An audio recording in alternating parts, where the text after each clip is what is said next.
আপনি কি জানেন আমাদের সৌরজগতের শেষ প্রান্তে রয়েছে একটি বরফে ঢাকা রহস্যময় ডর্ফ প্ল্যানেট যার নাম হলো প্লুটো। আজ আমরা জানব প্লুটোর বিস্ময়কর কিছু বৈশিষ্ট্য এবং নাসার নিউ হরাইজন্স মহাকাশের মাধ্যমে প্লুটোর তোলা কিছু ছবির তথ্য।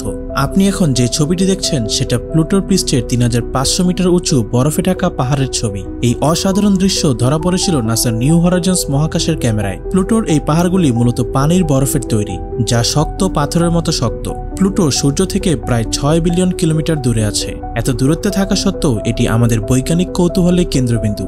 বিজ্ঞানীরা ধারণা করেন প্লুটোর অভ্যন্তরে পর্যাপ্ত তাপ উৎপন্ন হতে পারে, যা তার পৃষ্ঠের বরফ গলিয়ে একটি লবণাক্ত এবং অ্যাসিডিক সমুদ্র তৈরি করতে পারে। এই সমুদ্র জীবনের সম্ভাব্য অস্তিত্বের ইঙ্গিত দিতে পারে। প্লুটোর অভ্যন্তরে অ্যামোনিয়ার উপস্থিতি নিয়ে বিজ্ঞানীদের বিশেষ আগ্রহ রয়েছে, যা বরফ গলাতে সাহায্য করে। নাসার নিউ হরাইজন্স মহাকাশযান 2015 সালে প্লুটোর কাছাকাছি পৌঁছে এর বিস্তারিত ছবি তুলেছিল।